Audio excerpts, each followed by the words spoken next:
Chapter 19. Dear Clifford, I am afraid what you foresaw has happened.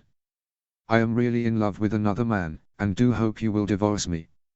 I am staying at present with Duncan in his flat. I told you he was at Venice with us. I'm awfully unhappy for your sake, but do try to take it quietly. You don't really need me anymore, and I can't bear to come back to rugby. I'm awfully sorry. But do try to forgive me, and divorce me and find someone better. I'm not really the right person for you, I am too impatient and selfish, I suppose. But I can't ever come back to live with you again. And I feel so frightfully sorry about it all, for your sake. But if you don't let yourself get worked up, you'll see you won't mind so frightfully. You didn't really care about me personally. So do forgive me and get rid of me. Clifford was not inwardly surprised to get this letter. Inwardly, he had known for a long time she was leaving him. But he had absolutely refused any outward admission of it. Therefore, outwardly, it came as the most terrible blow and shock to him. He had kept the surface of his confidence in her quite serene. And that is how we are. By strength of will we cut off our inner intuitive knowledge from admitted consciousness. This causes a state of dread, or apprehension, which makes the blow 10 times worse when it does fall. Clifford was like a hysterical child. He gave Mrs. Bolton a terrible shock, sitting up in bed ghastly and blank. "Why, Sir Clifford, whatever's the matter?" No answer. She was terrified lest he had had a stroke. She hurried and felt his face, took his pulse. "Is there a pain? Do try and tell me where it hurts you. Do tell me." No answer. Oh dear, oh dear. Then I'll telephone to Sheffield for Dr. Carrington, and Dr. Lecky may as well run round straight away. She was moving to the door, when he said in a hollow tone, "No."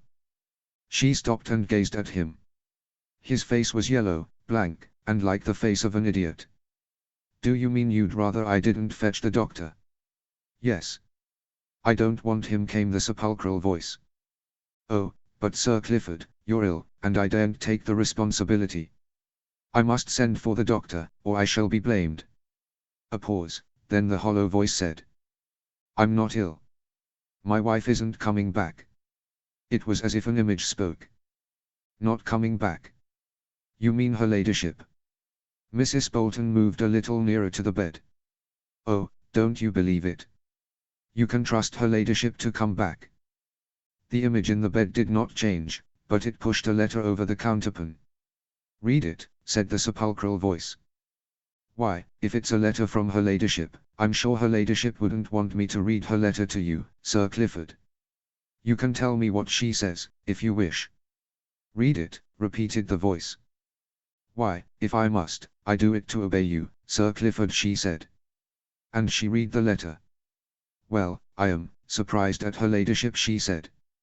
"She promised so faithfully she'd come back." The face in the bed seemed to deepen its expression of wild, but motionless distraction. Mrs. Bolton looked at it and was worried. She knew what she was up against, male hysteria. She had not nursed soldiers without learning something about that very unpleasant disease. She was a little impatient of Sir Clifford. Any man in his senses must have known his wife was in love with somebody else, and was going to leave him. Even, she was sure, Sir Clifford was inwardly absolutely aware of it, only he wouldn't admit it to himself. If he would have admitted it, and prepared himself for it, or if he would have admitted it, and actively struggled with his wife against it, that would have been acting like a man. But no. He knew it, and all the time tried to kid himself it wasn't so. He felt the devil twisting his tail, and pretended it was the angel smiling on him. This state of falsity had now brought on that crisis of falsity and dislocation, hysteria, which is a form of insanity. It comes, she thought to herself, hating him a little, because he always thinks of himself. He's so wrapped up in his own immortal self, that when he does get a shock he's like a mummy tangled in its own bandages. Look at him. But hysteria is dangerous, and she was a nurse, it was her duty to pull him out. Any attempt to rouse his manhood and his pride would only make him worse, for his manhood was dead, temporarily if not finally. He would only squirm softer and softer, like a worm, and become more dislocated. The only thing was to release his self-pity. Like the lady in Tennyson, he must weep or he must die. So Mrs. Bolton began to weep first. She covered her face with her hand and burst into little wild sobs. I would never have believed it of her ladyship, I wouldn't, she wept, suddenly summoning up all her old grief and sense of woe, and weeping the tears of her own bitter chagrin. Once she started, her weeping was genuine enough, for she had had something to weep for. Clifford thought of the way he had been betrayed by the woman Connie, and in a contagion of grief, tears filled his eyes and began to run down his cheeks. He was weeping for himself. Mrs. Bolton, as soon as she saw the tears running over his blank face, hastily wiped her own wet cheeks on her little handkerchief, and leaned towards him. "Now, don't you fret, Sir Clifford," she said, in a luxury of emotion. "Now, don't you fret, don't, you'll only do yourself an injury." His body shivered suddenly in an indrawn breath of silent sobbing, and the tears ran quicker down his face. She laid her hand on his arm, and her own tears fell again. Again the shiver went through him, like a convulsion, and she laid her arm round his shoulder. There, there. There, there. Don't you fret, then, don't you? Don't you fret, she moaned to him, while her own tears fell. And she drew him to her, and held her arms round his great shoulders, while he laid his face on her bosom and sobbed, shaking and hulking his huge shoulders, whilst she softly stroked his dusky blonde hair and said, "There. There. There. There then. There then. Never you mind. Never you mind, then." And he put his arms round her and clung to her like a child, wetting the bib of her starched white apron, and the bosom of her pale blue cotton dress, with his tears. He had let himself go altogether, at last. So at length she kissed him, and rocked him on her bosom, and in her heart she said to herself, "Oh, Sir Clifford! Oh, high and mighty Chatterleys! Is this what you've come down to?" And finally he even went to sleep, like a child. And she felt worn out, and went to her own room, where she laughed and cried at once, with a hysteria of her own. It was so ridiculous. It was so awful. Such a come down. So shameful.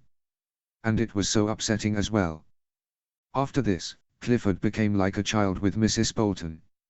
He would hold her hand, and rest his head on her breast, and when she once lightly kissed him, he said, "Yes. Do kiss me. Do kiss me." And when she sponged his great blonde body, he would say the same. "Do kiss me," and she would lightly kiss his body, anywhere, half in mockery. And he lay with a queer, blank face like a child, with a bit of the wonderment of a child.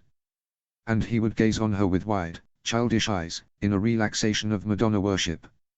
It was sheer relaxation on his part, letting go all his manhood, and sinking back to a childish position that was really perverse. And then he would put his hand into her bosom and feel her breasts, and kiss them in exultation, the exultation of perversity, of being a child when he was a man. Mrs. Bolton was both thrilled and ashamed, she both loved and hated it. Yet she never rebuffed nor rebuked him. And they drew into a closer physical intimacy, an intimacy of perversity, when he was a child stricken with an apparent candor and an apparent wonderment, that looked almost like a religious exaltation, the perverse and literal rendering of, "Except ye become again as a little child." While she was the magna mater, full of power and potency, having the great blonde child man under her will and her stroke entirely. The curious thing was that when this child man, which Clifford was now and which he had been becoming for years, emerged into the world, it was much sharper and keener than the real man he used to be. This perverted child man was now a real businessman. When it was a question of affairs, he was an absolute he-man, sharp as a needle, and impervious as a bit of steel. When he was out among men, seeking his own ends, and making good his colliery workings, he had an almost uncanny shrewdness, hardness, and a straight sharp punch. It was as if his very passivity and prostitution to the magna mater gave him insight into material business affairs, and lent him a certain remarkable inhuman force. The wallowing in private emotion, the utter abasement of his manly self, seemed to lend him a second nature, cold, almost visionary, business clever. In business he was quite inhuman. And in this Mrs. Bolton triumphed. "How he's getting on," she would say to herself in pride. "And that's my doing. My word, he'd never have got on like this with Lady Chatterley. She was not the one to put a man forward." She wanted too much for herself. At the same time, in some corner of her weird female soul, how she despised him and hated him. He was to her the fallen beast, the squirming monster. And while she aided and abetted him all she could, away in the remotest corner of her ancient healthy womanhood she despised him with a savage contempt that knew no bounds. The merest tramp was better than he. His behavior with regard to Connie was curious. He insisted on seeing her again. He insisted, moreover, on her coming to Rugby. On this point he was finally and absolutely fixed. Connie had promised to come back to Rugby, faithfully. "But is it any use?" said Mrs. Bolton. "Can't you let her go, and be rid of her?" "No. She said she was coming back, and she's got to come." Mrs. Bolton opposed him no more. She knew what she was dealing with. "I needn't tell you what effect your letter has had on me," he wrote to Connie to London. "Perhaps you can imagine it if you try, though no doubt you won't trouble to use your imagination on my behalf. I can only say one thing in answer: I must see you personally, here at Rugby, before I can do anything. You promised faithfully to come back to Rugby, and I hold you to the promise. I don't believe anything nor understand anything until I see you personally, here under normal circumstances. I needn't tell you that nobody here suspects anything, so your return would be quite normal. Then if you feel, after we have talked things over, that you still remain in the same mind, no doubt we can come to terms." Connie showed this letter to Mellors. "He wants to begin his revenge on you," he said, handing the letter back. Connie was silent. She was somewhat surprised to find that she was afraid of Clifford. She was afraid to go near him. She was afraid of him as if he were evil and dangerous. "What shall I do?" she said. "Nothing, if you don't want to do anything," she replied, trying to put Clifford off. He answered, "If you don't come back to Rugby now, I shall consider that you are coming back one day, and act accordingly. I shall just go on the same, and wait for you here, if I wait for 50 years. She was frightened. This was bullying of an insidious sort.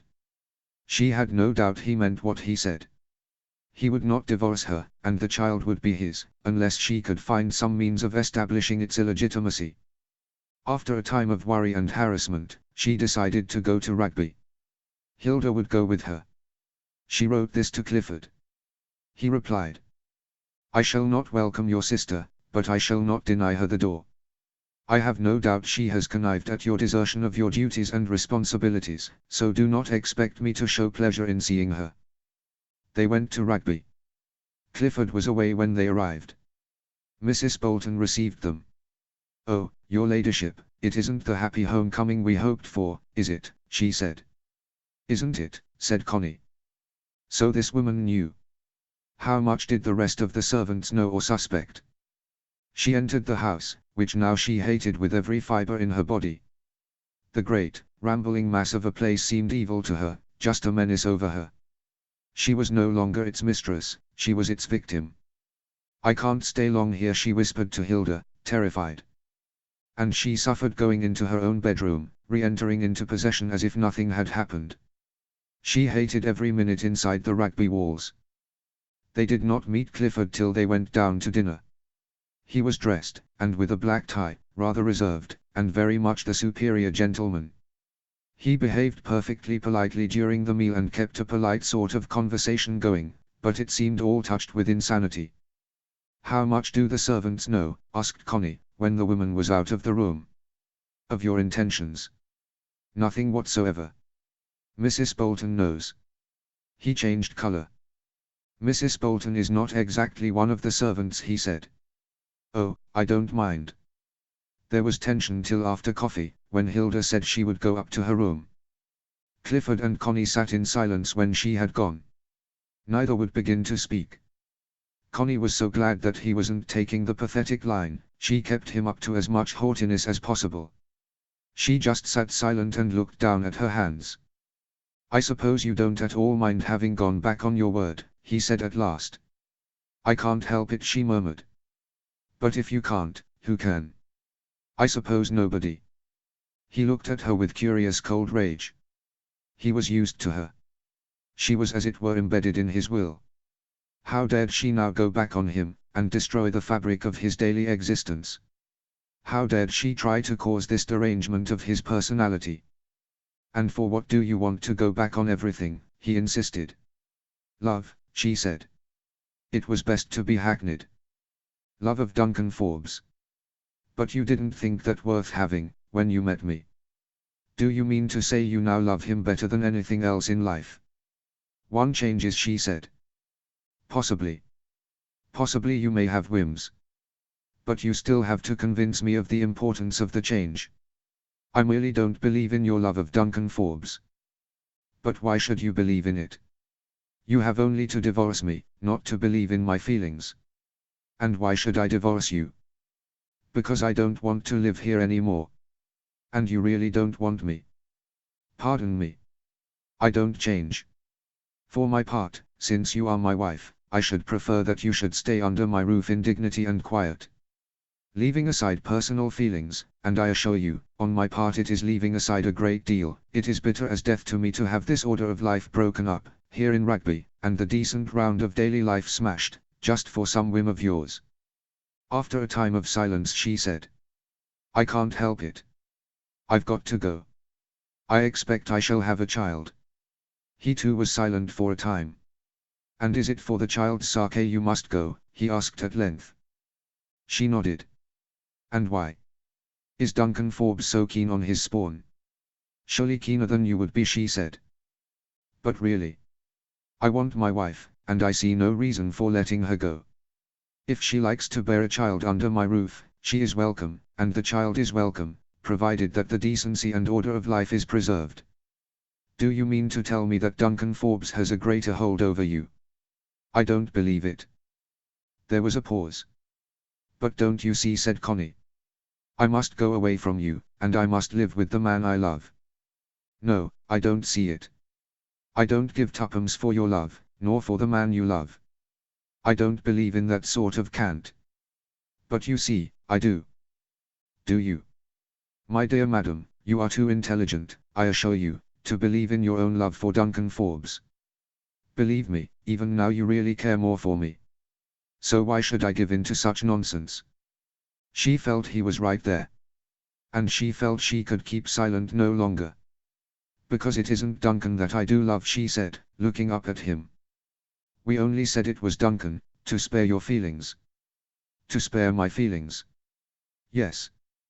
Because who I really love, and it'll make you hate me, is Mr. Mellors, who was our gamekeeper here. If he could have sprung out of his chair, he would have done so. His face went yellow, and his eyes bulged with disaster as he glared at her. Then he dropped back in the chair, gasping and looking up at the ceiling. At length he sat up. Do you mean to say you're telling me the truth? He asked, looking gruesome. Yes. You know I am. And when did you begin with him? In the spring. He was silent like some beast in a trap. And it was you, then, in the bedroom at the cottage. So he had really inwardly known all the time. Yes. He still leaned forward in his chair, gazing at her like a cornered beast. My God, you ought to be wiped off the face of the earth. Why, she ejaculated faintly. But he seemed not to hear. That scum. That bumptious lout. That miserable cad. And carrying on with him all the time, while you were here and he was one of my servants. My God, is there any end to the beastly lowness of women? He was beside himself with rage, as she knew he would be. And you mean to say you want to have a child to a cad like that? Yes. I'm going to. You're going to. You mean you're sure? How long have you been sure? Since June. He was speechless, and the queer blank look of a child came over him again. You'd wonder, he said at last, that such beings were ever allowed to be born. What beings? She asked. He looked at her weirdly, without an answer. It was obvious, he couldn't even accept the fact of the existence of Mellors, in any connection with his own life. It was sheer, unspeakable, impotent hate. And do you mean to say you'd marry him, and bear his foul name? He asked at length. Yes, that's what I want. He was again as if dumbfounded. Yes, he said at last. That proves that what I've always thought about you is correct, you're not normal, you're not in your right senses. You're one of those half-insane, perverted women who must run after depravity, the nostalgie de la boue. Suddenly he had become almost wistfully moral, seeing himself the incarnation of good, and people like Mellors and Connie the incarnation of mud, of evil. He seemed to be growing vague, inside a nimbus. "So don't you think you'd better divorce me and have done with it?" she said. "No. You can go where you like, but I shan't divorce you," he said idiotically. "Why not?" He was silent, in the silence of imbecile obstinacy. "Would you even let the child be legally yours, and your heir?" she said. "I care nothing about the child. But if it's a boy it will be legally your son, and it will inherit your title, and have Rugby." "I care nothing about that," he said. "But you must. I shall prevent the child from being legally yours, if I can. I'd so much rather it were illegitimate, and mine, if it can't be Mellors. Do as you like about that." He was immovable. "And won't you divorce me?" she said. "You can use Duncan as a pretext. There'd be no need to bring in the real name. Duncan doesn't mind." "I shall never divorce you," he said, as if a nail had been driven in. "But why?" "Because I want you to. Because I follow my own inclination, and I'm not inclined to." It was useless. She went upstairs and told Hilda the upshot. "Better get away tomorrow," said Hilda, "and let him come to his senses." So Connie spent half the night packing her really private and personal effects. In the morning she had her trunks sent to the station, without telling Clifford. She decided to see him only to say goodbye, before lunch. But she spoke to Mrs. Bolton. "I must say goodbye to you, Mrs. Bolton, you know why. But I can trust you not to talk." "Oh, you can trust me, your ladyship, though it's a sad blow for us here, indeed. But I hope you'll be happy with the other gentleman." "The other gentleman? It's Mr. Mellors, and I care for him. Sir Clifford knows. But don't say anything to anybody. And if one day you think Sir Clifford may be willing to divorce me, let me know, will you? I should like to be properly married to the man I care for." "I'm sure you would, my lady. Oh, you can trust me. I'll be faithful to Sir Clifford, and I'll be faithful to you, for I can see you're both right in your own ways." "Thank you. And look. I want to give you this, may I?" So Connie left Rugby once more, and went on with Hilda to Scotland. Mellors went into the country and got work on a farm. The idea was, he should get his divorce, if possible, whether Connie got hers or not. And for 6 months he should work at farming, so that eventually he and Connie could have some small farm of their own, into which he could put his energy.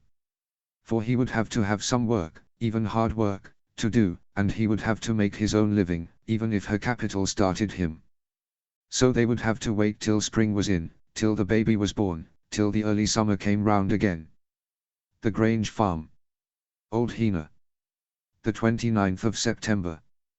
I got on here with a bit of contriving, because I knew Richards, the company engineer, in the army. It is a farm belonging to Butler and Smitham Colliery Company. They use it for raising hay and oats for the pit ponies, not a private concern. But they've got cows and pigs and all the rest of it, and I get 30 shillings a week as labourer. Rowley, the farmer, puts me onto as many jobs as he can, so that I can learn as much as possible between now and next Easter.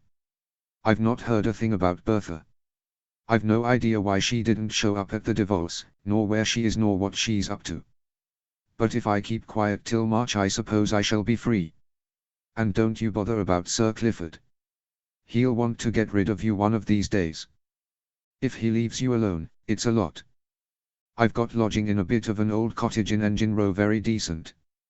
The man is engine driver at High Park, tall, with a beard, and very chapel. The woman is a birdy bit of a thing who loves anything superior. King's English and allow me. All the time. But they lost their only son in the war, and it's sort of knocked a hole in them. There's a long gawky lass of a daughter training for a school teacher, and I help her with her lessons sometimes, so we're quite the family. But they are very decent people, and only too kind to me. I expect I'm more coddled than you are. I like farming all right. It's not inspiring, but then I don't ask to be inspired. I'm used to horses, and cows, though they are very female, have a soothing effect on me. When I sit with my head in her side, milking, I feel very solaced.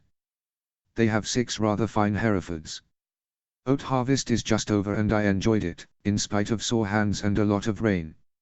I don't take much notice of people, but get on with them all right.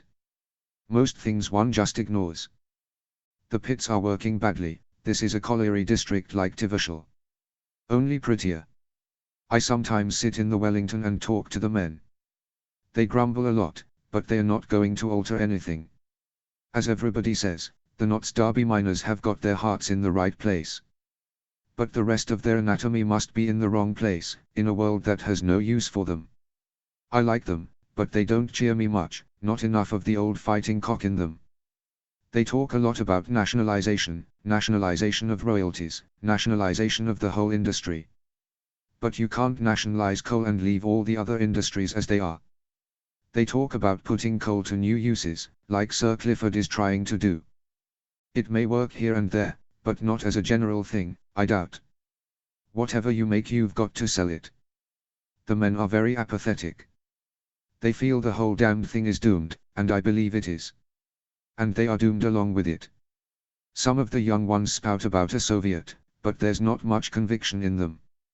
There's no sort of conviction about anything, except that it's all a muddle and a hole. Even under a Soviet you've still got to sell coal, and that's the difficulty. We've got this great industrial population, and they've got to be fed, so the damn show has to be kept going somehow. The women talk a lot more than the men, nowadays, and they are a sight more cocksure.